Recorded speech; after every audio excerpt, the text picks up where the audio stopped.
नमस्कार, मी प्रियांका पाटील. आपण पाहत आहात राष्ट्रीय लोकराज्य न्यूज, निर्भीड बातम्यांचे व्यासपीठ. आज आपण दिवसभरामध्ये घडणाऱ्या घडामोडींवर नजर टाकूया. बारामतीत धनराज पिसाळ आत्महत्या प्रकरणातील आरोपीच्या अटकेची मागणी, ग्रामस्थांचा रास्ता रोको. बारामती तालुक्यातील धनराज जयवंत पिसाळ आत्महत्या प्रकरणातील आरोपींना तात्काळ अटक करावी या मागणीसाठी माळवाडी, फोंडवाडा, कान्हाटी आणि जळगाव परिसरातील ग्रामस्थांनी मोरगाव बारामती मार्गावर रास्ता रोको आंदोलन केले. प्रॉपर्टीच्या वादातून मानसिक त्रास व छळ केल्यामुळे धनराज पिसाळ यांनी 3 जुलै रोजी आत्महत्येसारखे टोकाचे पाऊल उचलल्याचा आरोप कुटुंबीय आणि ग्रामस्थांनी केला आहे. या प्रकरणी दूध संघाचे संचालक सतीश हरिश्चंद्र पिसाळ यांच्यासह अन्य 8 जणांविरोधात गुन्हा दाखल करण्यात आला आहे. मात्र गुन्हा दाखल होऊन सुमारे 40 दिवस उलटूनही आरोपींना अटक करण्यात आलेली नाही. आरोपींना तातडीने अटक करावी, संबंधित कुटुंबाला पोलीस संरक्षण द्यावे आणि प्रकरणाची निपक्ष चौकशी करून पीडित कुटुंबाला न्याय द्यावा अशी मागणी करत ग्रामस्थांनी फोंडवाडा येथे रास्ता रोको केला. ज्यावेळेस माझ्या मुलाचा जीवन झालं तेव्हा आईची व्यथा काय असते ते का आईलाच कळतं, दुसऱ्या कोणालाच कळणार नाही. ते आईची व्यथा आईलाच कळते आणि आईने जी स्वप्न त्या मुलासाठी पाहिलेली आहेत ती स्वप्न धुळीच मिळाली आणि त्या मुलाचं स्वप्न जे आईचं स्वप्न होते ते अपूर्ण राहिलं. पण हे अपूर्ण स्वप्न राहिलं, पण आपण न्याय जर मिळवून दिला ना, न्याय मिळू शकतो. आणि आता रक्षाबंधन पण आलेलं आहे. मग त्या बहिणीची व्यथा कोण समजून घेणार आणि न्याय कोण मिळवून देणार? तर आपण जर केलं तर सगळ्यांनी मिळून केलं तर न्याय मिळू शकतो. आणि न्याय मिळावा ही ईश्वरचरणी आणि सगळ्या पोलीस परिषदांना मी विनंती करते. एवढीच माझी व्यथा आहे. नमस्ते. आज तुम्ही या ठिकाणी रास्ता रोको केलेला आहे, काय नेमकी मागणी आहे? धनराज पिसाळ यांना फक्त आम्हाला न्याय मिळवून द्यायचा आणि गावकऱ्यांतर्फे सगळे आम्ही महिला भाज्य जमलेला आहोत. एका आईचा मुलगा, आईने जी स्वप्न रंगवलेली होती मुलासाठी, ती स्वप्न आता पूर्ण होणार नाहीत. पण न्याय मिळावा म्हणून आम्ही हे बैल एकत्र आलेलो आहोत आणि न्याय मिळावा. आणि एका बहिणीला, एका भावाच्या तर रक्षाबंधन आलेली आहे. आज तिला आतुरतेने ती वाट बघणार, पण तो येणार नाही.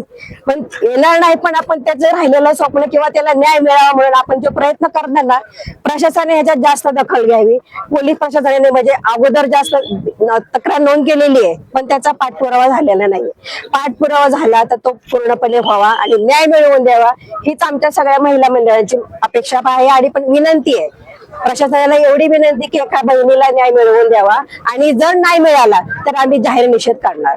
मुख्यमंत्री सुनेत्रा वहिनींकडे काय मागणं असणार आहे? आम्हाला फक्त एका आईच्या मुलाचा आणि बहिणीला फक्त न्याय मिळावा एवढीच आमची अपेक्षा आहे.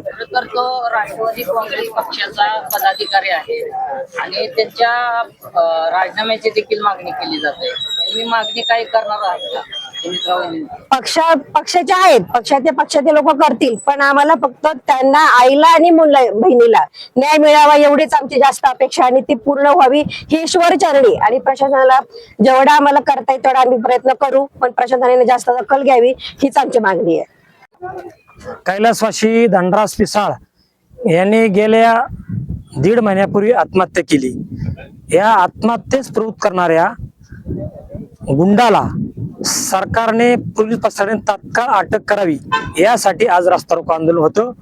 तर या गुंडाला अटक करण्यासाठी सर्व पंचकृषीतील लोक या ठिकाणी एकत्र जमले होते. महिला असतील, वृद्ध असतील, सर्व पुरुष मंडळी असतील, यांनी आज या ठिकाणी रास्ता रोको केलं. आमची एकच प्रमुख मागणी आहे की कैलासवासी धनराज पिसाळ याला आत्महत्येस प्रवृत्त करणाऱ्या 9 आरोपींना प्लस मुख्य आरोपी सतीश पिसाळ हा बारामती संघात संचालक याला तातडीने प्रशासनाने, पोलीस प्रशासनाने अटक करावी ही आमची प्रमुख मागणी आहे. राजकीय दबाव वाटतो का ह्याच्यामध्ये? राजकीय दबाव असू शकतो, कारण पंचायत दिवस जर झालं, आरोपी मोकाट आहे, तर निश्चित सामान्य जनतेच्या मनात ही पाल चुकली आहे. जनतेमार्फत, आमच्या मार्फत सुद्धा हा मेसेज आलेला आहे. पोलिसांनी म्हटलेलं आहे की आमचा शोध सुरू आहे.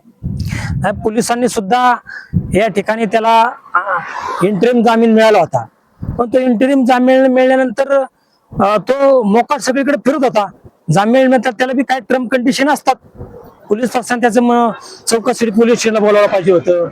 भले मांजरी पोलीस स्टेशन मध्ये त्याचा गुन्हा नोंद असेल तरी येथील पोलीस प्रशासनामध्ये 420 सारखे गुन्हे असतील, इतर गुन्हे आहेत, हे दाखल असताना सुद्धा तो गुन्हा दाखल झाल्या जर पळून जात असेल तर ही शोकांतिका आहे. निश्चितच सामान्य माणसाच्या मनात एक पाल चुकचुकली आहे की आरोपीला तुम्ही पाठीशी घालत आहात आणि याच्या माध्यमातून या ग्रामीण भागातील जनतेमध्ये नाराजीचा सूर आहे. माझे या राज्याचे उपमुख्यमंत्री सुनीतराव वहिनींना विनंती आहे की तो दूधसंघाचा संचालक आहे, त्यामुळे पक्षाची बदनामी होत आहे, तर याचा तात्काळ पक्षातून हकलपट्टी करावी आणि राजीनामा घ्यावा. बारामती प्रतिनिधी सतीश आढाव.